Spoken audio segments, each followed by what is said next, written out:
Hey guys, hope you all have been well. Welcome back to my channel. On today's video, we're going to be going over ways that I personally feel makeup brands have dropped the ball. This video concept is new, but it is the first time that I'm putting my opinions out there and hopefully having you all enjoy it. Before we begin, however, there are a couple things that I wanted to touch base with. The last video that you saw was filmed a week and a half ago, and in quarantine time, that's like 6 years. That being said, if you notice, yes, I am more tan. It has been extremely hot and my skin has seen more sun in the past maybe 2 months than it has in the past 7 years. So my darker foundations are starting to be a little bit closer to what we've got going on here. Lastly, but certainly not the least, have you guys been following the Perkins family and just their journey?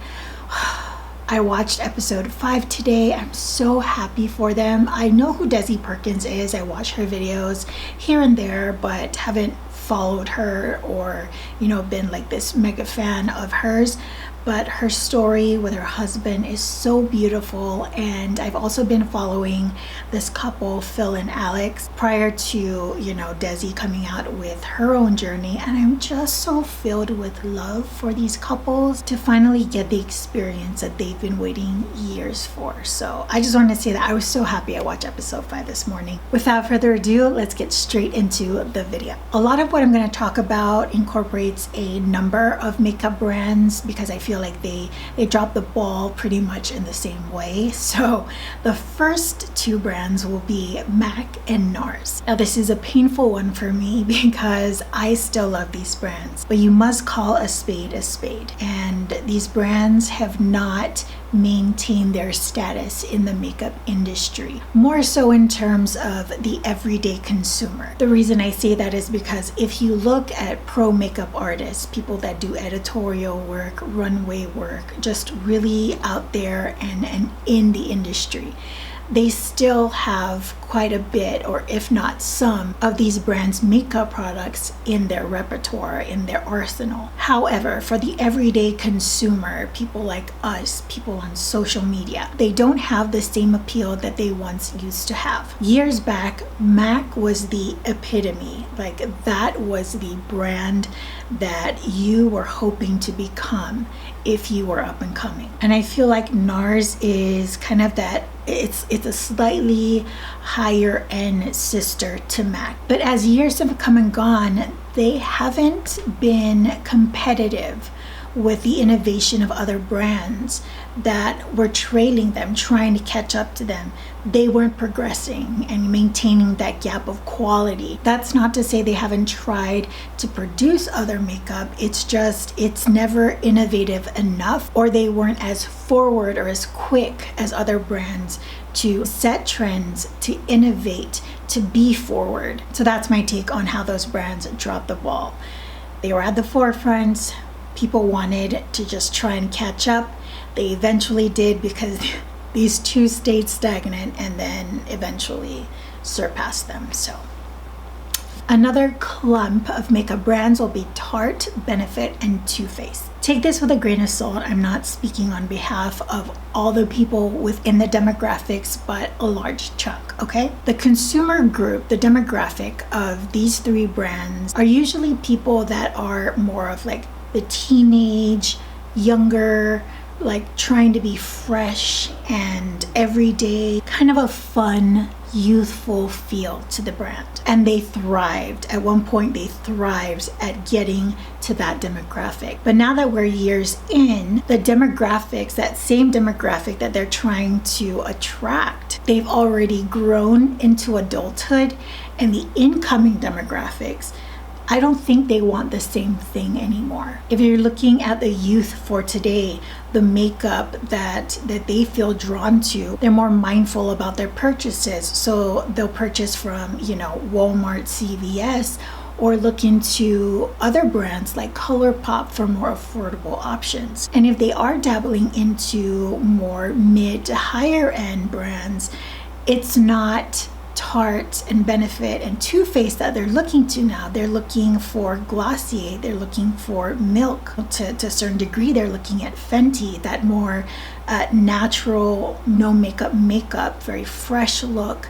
And the idea of fresh is no longer those three, prior mentioned brands. And so the type of makeup that they're producing is no longer what attracts the demographics that they're used to getting the bulk of their purchases from. Whether or not I feel like they'll be able to make the transition, it's kind of like it's 50-50. They've already established their aesthetic. They've established this product line that anything that flips it might make people go like, that's a little strange.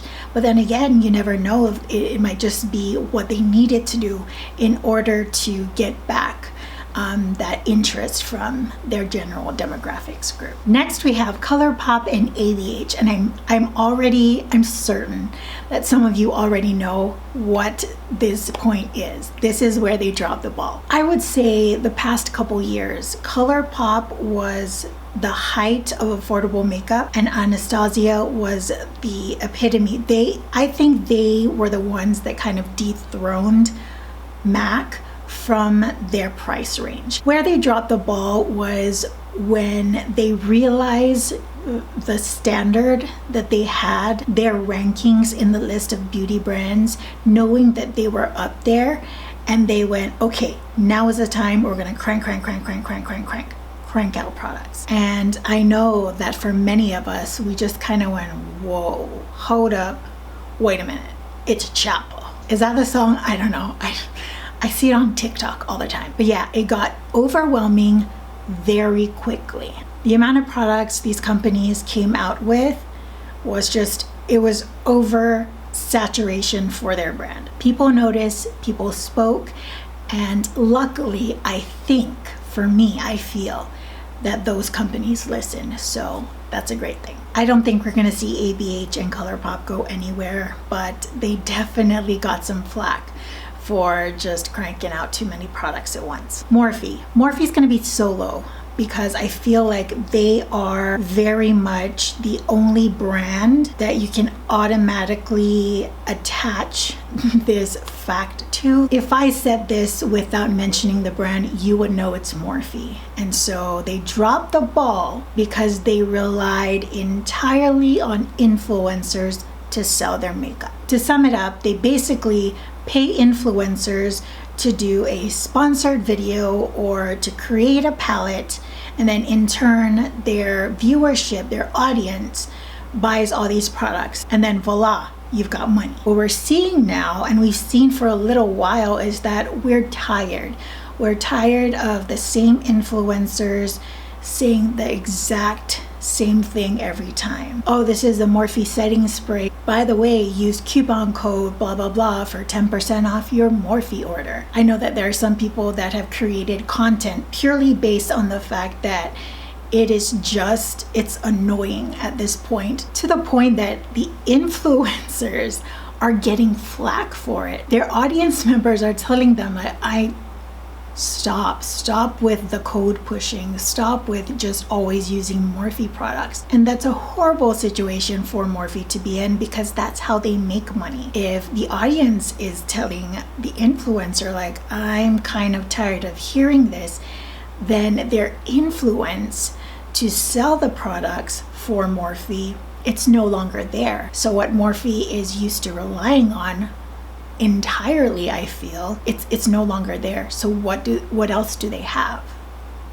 They should have had a plan B on how to go about selling their products, instead of putting all their eggs in one basket and being like, it's all influencer driven. Next two brands, we have Natasha Denona and Pat McGrath.